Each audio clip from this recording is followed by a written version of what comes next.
right, it's getting set up, so it'll be just a few more seconds.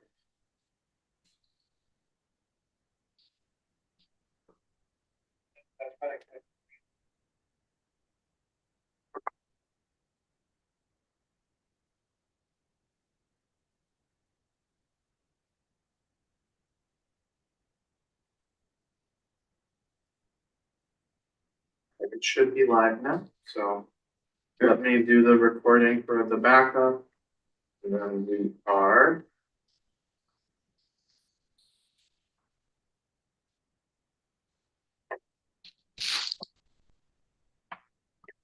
All right. I'll call to order this meeting of the Wabash Township Board. It is January the 21st at 7:05 p.m. Let's start with roll call. Everybody here is present. Ian Bitlar is present. David Tate present.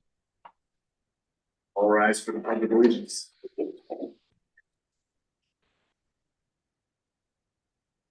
I pledge allegiance to the flag of the United States of America and to the republic for which it stands, one nation, under God, indivisible, with liberty and justice for all.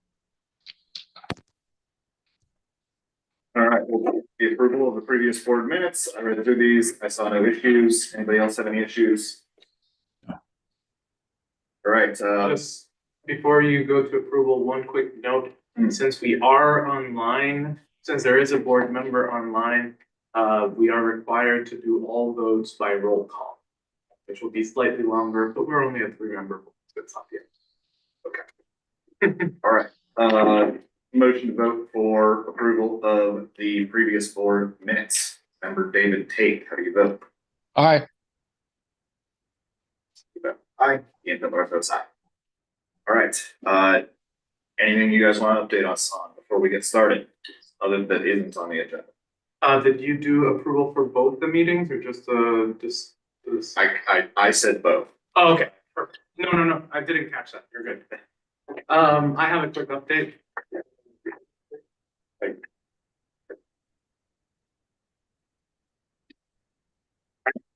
So we've got 2 pieces. So like Ed also has an update, but I have 2 small updates. Well, 3 actually. I'll bring up Pat at the end of my update before we go on to Ed.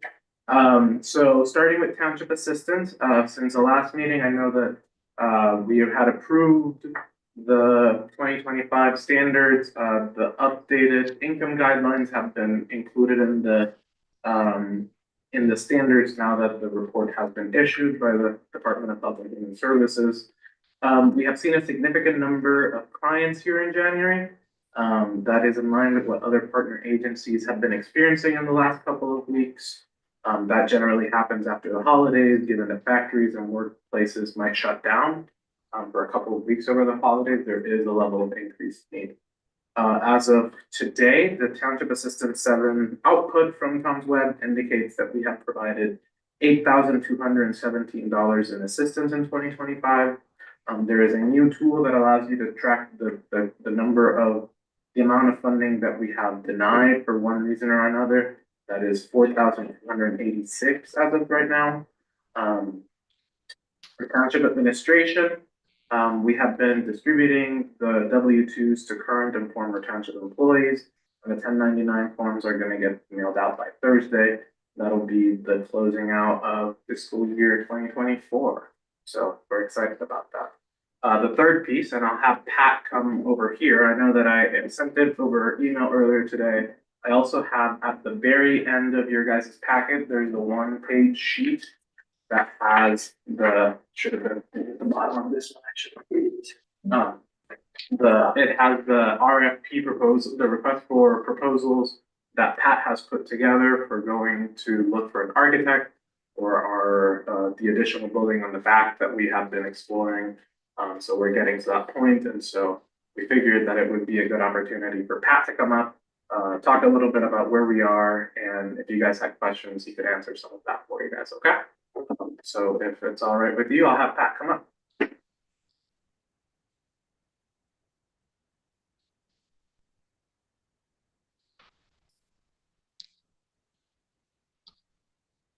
All right.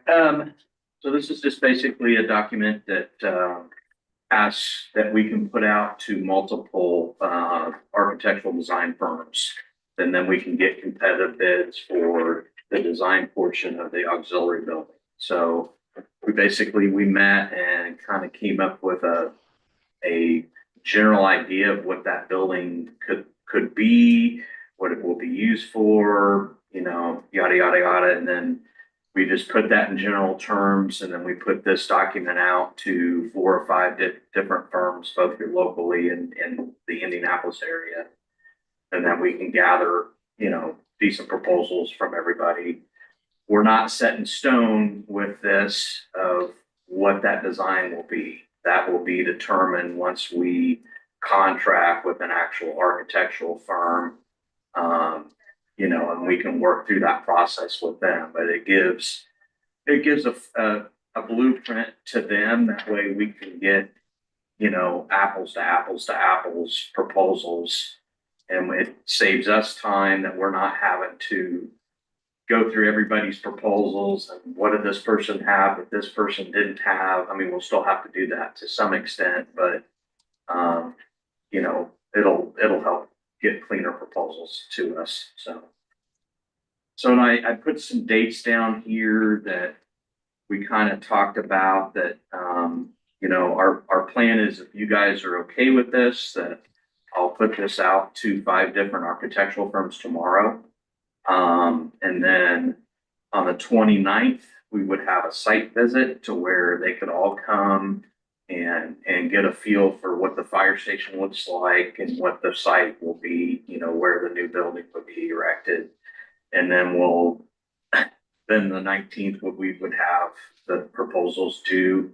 They would come into us, or to me, and then we could set up a meeting prior to the 26th that we could all sit down and go through those proposals, and I could give my input of my knowledge of these firms and what we feel is good, what we feel is bad, and, make a decision from there, what you guys want to do. So, you guys got any questions? No. I will add to that. So there's 2 pieces with that. We anticipate we have budgeted for 25,000 in some of these expenses. We know that throughout the course of the year, we'll probably need to do additional appropriations for that particular line item because those expenses will start to accumulate. Most likely, even with the architect, it'll be a little bit higher than what we had allocated, but we'll be able to be paying as we go, and we won't need to do the appropriation immediately. So that shouldn't be a concern, but just to make you guys aware. And then I had on my notes for the meeting, and I guess I can skip it to the beginning. Our original schedule for the February meeting is February 18th. And we had, after having this proposal, this RFP, I had wanted to ask you guys if you were okay with moving that February meeting to the 25th so that we don't have to add an additional meeting. We do just delay it a week to be able to get those RFPs and review them for you guys. Goal being to make an award decision on the 25th. That's fine. So also too, as you guys read through this, we decided, we've already had Kimley Horn and Star do some work for us. That's who did the feasibility study to say, yes, we can fit a building back there. Here's the footprint they'll fit. So it just made sense to keep them on board. They've already got files on us. They know the area. And locally, to me, it's always works better when you have local civil people working on that portion, and then, architects, they're designing to the same standard no matter where they come from. So it's kind of what that explanation in there for you guys. Yeah, this looks good. All right. The only thing I'm gonna change, I'll just change the date to January 16th to tomorrow's date, and then I'll get this sent out to 5 different firms in the morning. Okay. Cool. Yeah. Thank you. I don't think I have anything else, so it's nice.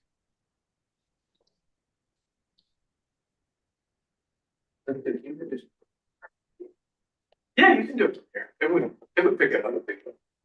I don't know why I keep moving over there. So basically, I just wanted to kind of hit on a couple things really fast. Our run numbers as of today, we're at 86 runs. Last year we were 94. I think we had some snow at the very beginning of the year last year, and I think that probably helped push that just a little bit higher. But we have got a few things kind of going on. Of course, our Engine 606 is over at Move Over Outfitters right now, getting its graphics done. It's getting the graphics done, all the electronics, radios mounted, those sort of things. That's all happening this week. It'll probably be over there all week getting wrapped up. So we still have some loose equipment that's ordered. We're just waiting for it to get here. So that hopefully that truck will be ready to roll and on the road within the next 2 weeks. Also, the ambulance, just an update on it. It should be to us very soon. They're putting their final touches on the truck this week. We anticipate going up toward the end of next week to do final inspection on the truck. Hopefully, we'll be able to bring the truck back after that's completed. Final inspection, we'll go through it. We'll just, any issues we find on the truck that we won't fix, they'll fix it while we're there and they're at their place. The truck should be able to come home with us. Division Chief Huff back here, he's actually put a ton of work into this process, not just the ambulance, but prepping for the ambulance, getting all the kind of back of house stuff wrapped up and prepared. We've got we've redone the medical supply room. We've got cameras that are hopefully going to be installed in the next 2 weeks. That'll help cover our medical supply room, that sort of stuff a little bit better. Once the truck gets here, we'll let you guys know. It'll be here for probably a few weeks before it goes into service. So we've got a bunch of training to do on it with our folks, and it's got to be outfitted, equipped. It's got to be inspected. It's a process. Is there anything I'm missing to that? No. So as far as we've got hiring process and our volunteer recruitment process kind of running together. Both of those processes will stay open indefinitely. We'll just leave the processes open. We'll just post like for our career positions, maybe we're hoping to fill positions. So we will continue taking applications, is what I'm trying to say. So we currently have one full-time position open, and of course the 3 positions that we're hoping to fill in April. So we're just right as of today, we've got 6 applications. We're going to be starting going through that process later this week to begin the process of interviews and things of that nature. So hopefully applications will keep coming in for the positions later that we're hoping to fill. So as far as volunteer recruitment goes, we currently have 8 volunteers moving through our recruit class process. And they're all kind of at varying stages of that process just based on their time and their ability to be here and get pieces done. And we have 6 applications as of today for a new recruit class. So once this class gets through, Captain Doyle tracks them very, very well. When he feels like they've moved through the process far enough that we can start a new recruit class, we've got at least 6 folks right now that are ready to begin the process. Of those folks that we have, how many are in our EMT class? 3. We have 3. So we've got 3 in that are taking the EMT class that's being hosted here right now. And we have a few folks that are going to be starting the fire academy very soon. So again, they're just all at different stages through the process. So we've got, again, quite a few in the pipeline. I know we've got, just in the last few days, we've had 2 or 3 other folks stop pick up volunteer apps as well. So we'll probably end up having another decent class very soon that will get kicked off. So beyond that, the only other thing I had was, we had talked when we started the process with 606 about once the truck gets here, gets on the road, we'll begin that specking process for that next truck, just with delivery times being 2 to 3 years out.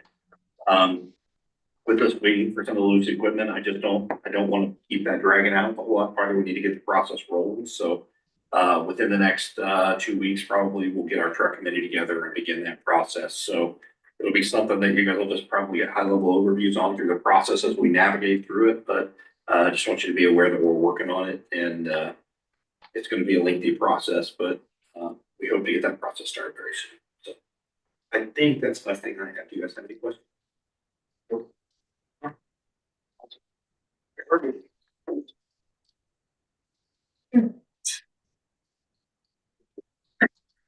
on to new business. Is there anybody who wants to make public comment?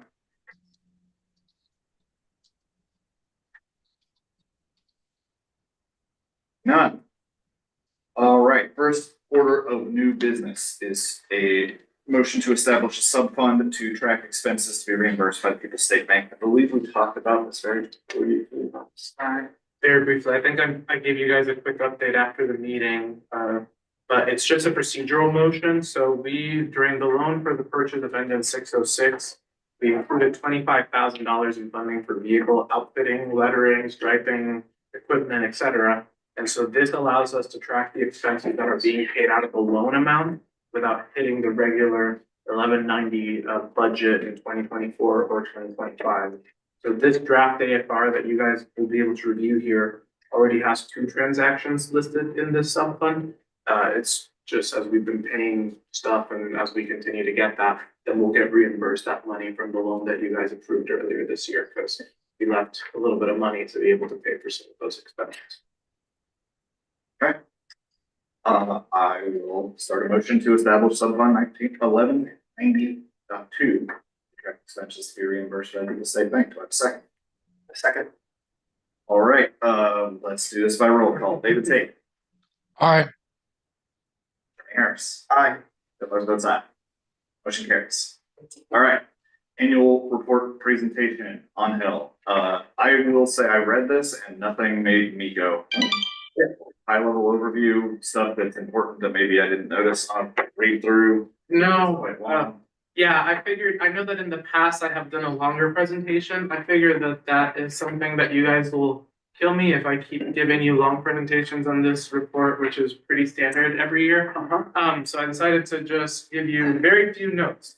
So the overall thing, we started the year at a little bit under 1.5 million in beginning cash and investment balances. We ended the year with $1.75 million.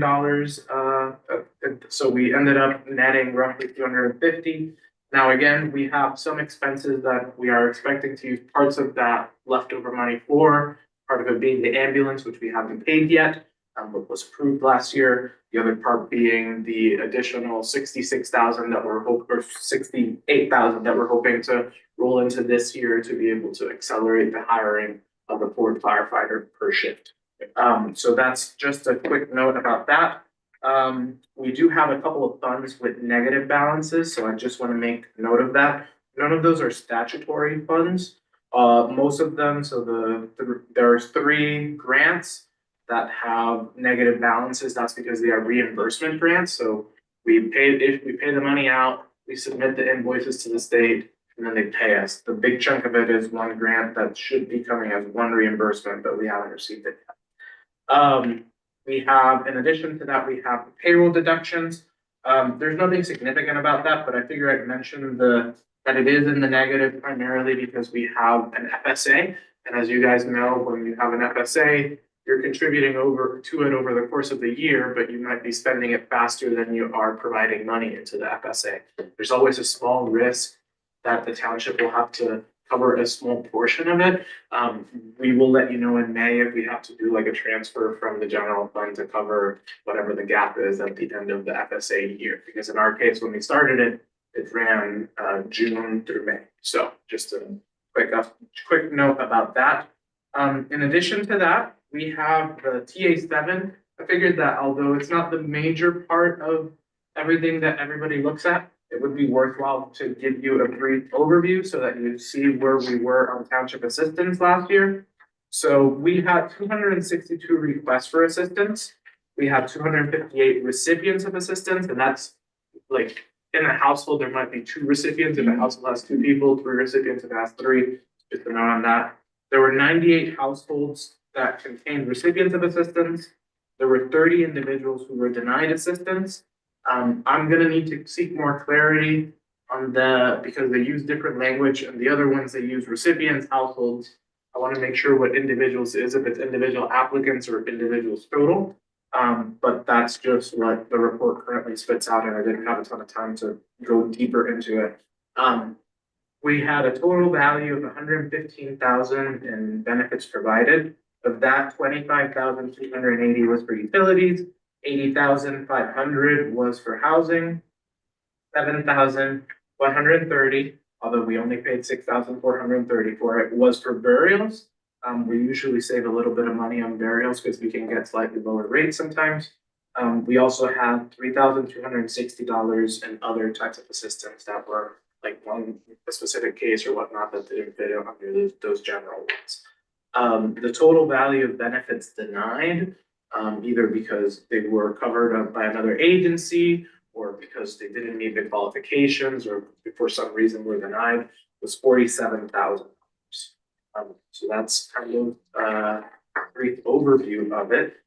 If you guys have any questions about anything particular, if there's any transaction that's weird or whatnot, I brought all the records for the year, so they're in there. I could pull those out, so. I guess David, I'll have to show him over the camera if he has a particular question. Anybody have any questions on the annual report? I read through it, made me. David, you good? I'm good, thank you. All right. Then I will bring up resolution 2025-1, approving Wabash Township's 2024 annual financial report. Do I have a second? Second. All right, David Tate, Aye.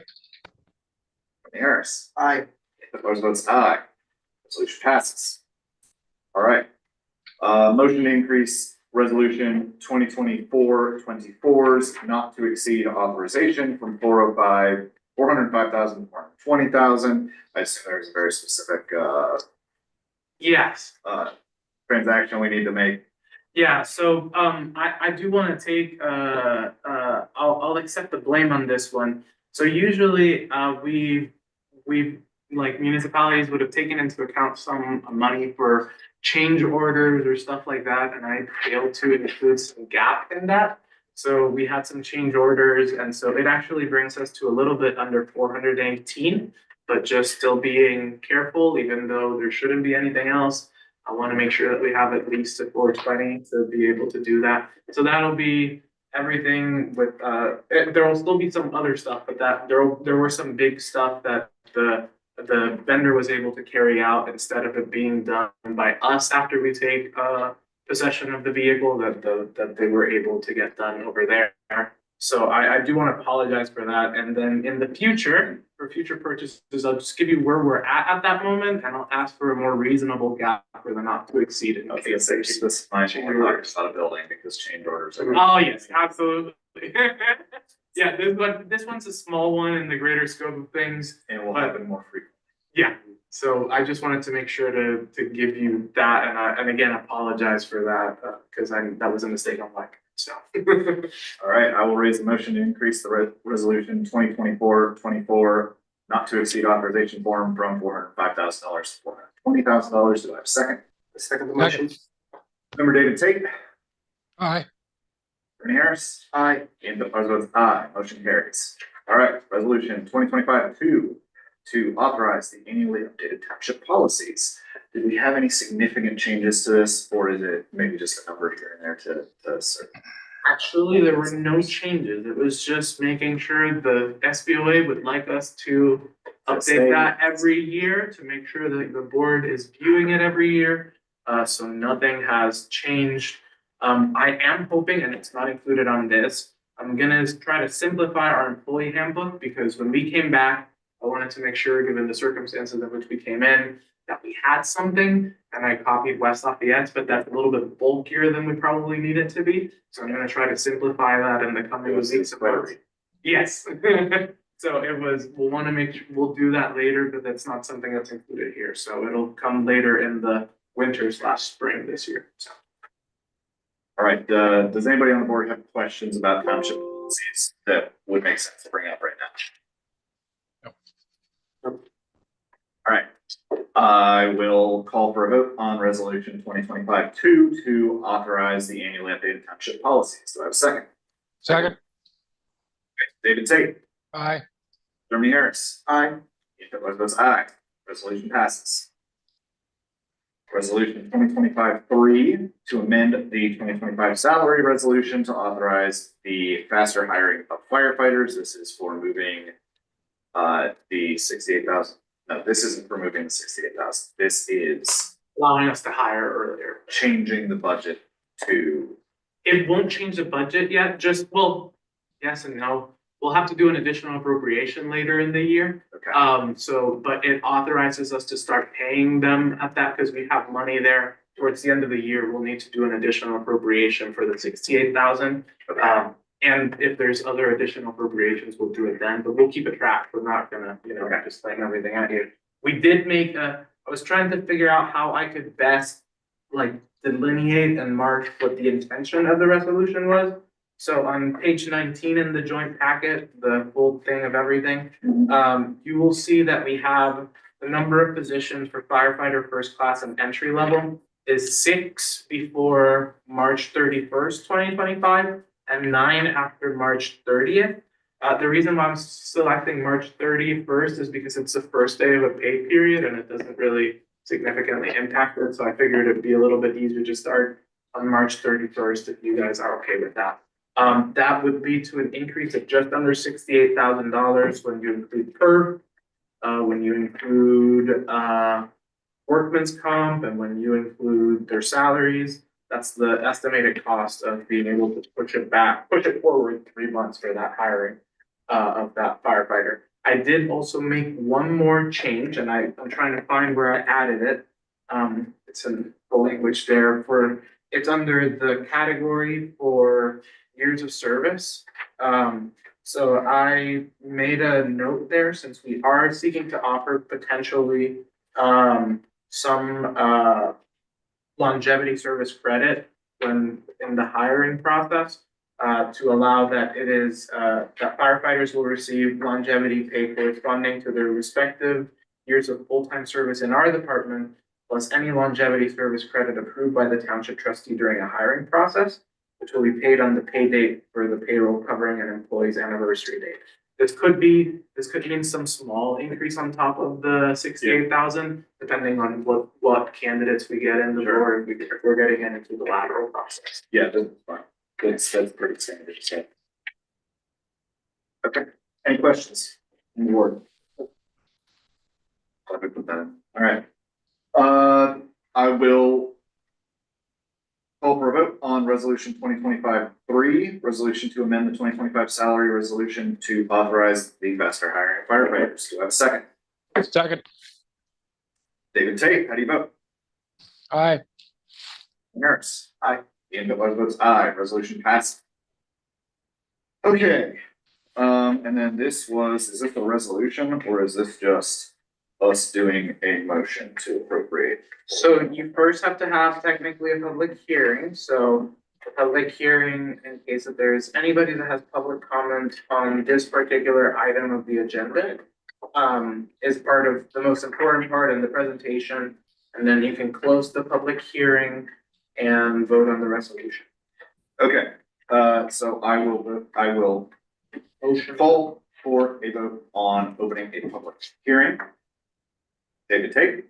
Aye. Aye. What's aye? All right, public hearing open. That looks like just through what we are doing for the general fund. Yes. So on the subject of mea culpa, since I already have one, I figure I'll try to combine all of them into today's meeting, hopefully. When we advertised last year's budget, I used numbers prior to the completion of the entire draft budget and I didn't realize it. And so the number that we advertised on the gateway application was lower than what I presented to you guys and you guys approved.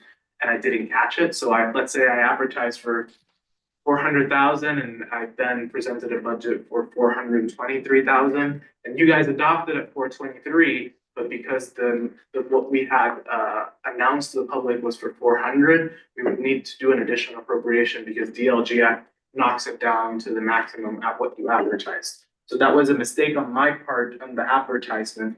And so we have since then gone through and advertised this additional appropriation according to the legal requirements. So it's been posted in the Journal and Courier. And so we are essentially just asking for an appropriation to cover the gap between what DLGF approved and what you guys have previously voted on.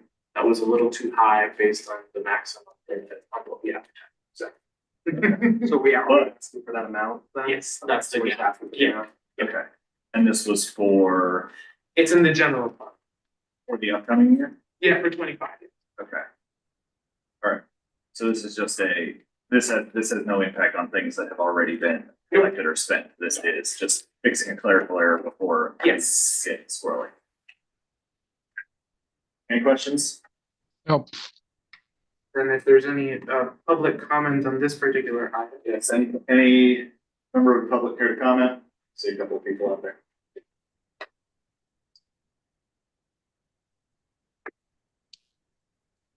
Right, hearing none. We'll call for a close to the public hearing. Dave, Aye. Harris, aye. Phillips votes aye. Public hearing is closed. I'll now call for a vote on resolution 2025-4 to authorize the additional appropriation of the $23,500 as discussed. Do I have a second? Second. All right, member David Tate, how do you vote? Aye. Jeremy Harris? Aye. Ian Butler votes aye, resolution passes. All right, future meeting date in here says February 18th, but we just decided we were gonna punt that a week to the 25th so we can talk about architectural proposals and getting that selected on that date and hit two birds with one stone there. So that's the only change to the What did you change it to? the 25th. Okay. Then we will do final selection on the 26th. So vote on it that night and then set things out the next day. All right, anybody have any announcements for things for the general order before we adjourn? We'll call to adjourn the meeting. Ian? Yeah. Quick question. I have a question about the cemeteries. Yes, go ahead. So we've discussed before about getting several of those trees trimmed back or completely taken out. Where's the status of that now? So we're still just waiting to hear back from a quote for one of those places right now. We anticipate that it'll have to wait until after the end of winter for that to be done. I know that that's one that you have that you mentioned for the Sandridge Cemetery. Yep. Then the second project that we're working on McCormick Cemetery. Yes, yep. So why is it taking so long to get an estimate? We've lost a few vendors on a couple of different places that have either moved or haven't been responsive. And that's been part of the challenge that we haven't been able to get a quote back. But I will prioritize that here before this February meeting to try to have something on the schedule for once the weather gets a little bit. As I say, goal is to have it lined up. Yeah, we need to put a time frame on this to get this done. Those trees are in bad shape. Second part is the bolsters, the safety bolsters that are out in front of the cemetery there at Taft and Klondike have already been knocked over to some extent. Can we find something else to put up there, like the old concrete abutment or something? Because they're going to get run over. Can we get something a little bit more sturdy? So the challenge that we face is that that's technically on right of way, and to be able to put something like that, we have to go through the Department of Transportation, through INDOT. They haven't been as cooperative as we would have liked on getting that done. It's not a big priority for them until such a time as we get authorization from them to either install it or ideally have them cover a portion of that cost, since it is on their right of way. Then we can't really do an installation of anything other than bollards. And that particular vendor that went out for the bollards and the fence is one of the vendors that has since gone out of business. So I'm thinking of something like those large concrete barriers that separate construction sites and so on. That's relatively inexpensive. It shouldn't take that much effort to get these guys to approve that. Well, the state actually told us that the bollards that we put up are in their right of way. Right, I know. So the bollards are in the right of way, and they didn't really want a whole lot more done, and they said they had to approve anything that went in there. I was actually in there when Amy talked to the engineer person from the state highway about it. And they were not helpful at all through the process, so. it's just, it seems like, at least for the time being, it's something that we're gonna have to navigate. The challenge is that most of the time, we don't know who knocked over the bollard unless it's a drunk driver, or there happens to be an actual police report. Most of the time it gets knocked down and we don't have any idea who knocked it down. So we don't have anybody to go after for insurance claim or anything of the sort. So it's just, at least for the time being, pending NDOT cooperating with us, it's kind of a perpetual crapshoot. Well, you know, I'm retired. I could stand out there with my traffic vest and just monitor traffic. Well, is there something like if David wants it done and like the big problem is like NDOT is a sprawling bureaucracy of Yep. slow nonsense. Like, is there something that he can do to light a fire under somebody and just? Oh, listen, I'd be glad to take this on. I know, Ian, Anil, you've got your hands full. If that's something you want me to do. Yeah, no, I'd be happy to pass that along to you. I can get you the contact info for some of the folks that we have tried to reach out at the state. I still haven't gone because my understanding of the local office is that they don't work on that particular thing. So I haven't yet gone to their local office yet here on 231. Yep. That might be a place where if you show up in person, you might be able to annoy the person into giving you the contact info of whoever they would rather be talking to you instead of them. Oh, I'm good at annoying. I will stop by there tomorrow. You seem just persistent enough that maybe you'll get a better response than we have. Well, I was told by the vice president one time when I wanted to start a program, she said it took you 18 months, but you finally wore us down. Here's $250,000. Get the hell out of my office. I would appreciate such a response. I was gonna say, I think that makes sense because it's like one of those issues that you guys have a million other things you're dealing with. Yeah, I think you got enough on your plate that I'll be glad to take this on. Okay. Thank you. Awesome. All right, with that, I will call to adjourn. Do I have a second? Second. David Tate, how do you vote? Aye. Happily. Ernie Harris. Aye. Ian Pitlar's votes aye. Meeting is adjourned. See you all in a little over a month. Thank And David, Thank you. Yes. before you disconnect, if you want to stay on for a second, I have something that I can pull up for you. You bet. It's not my high school prom picture, is it? Not yet, that's next month.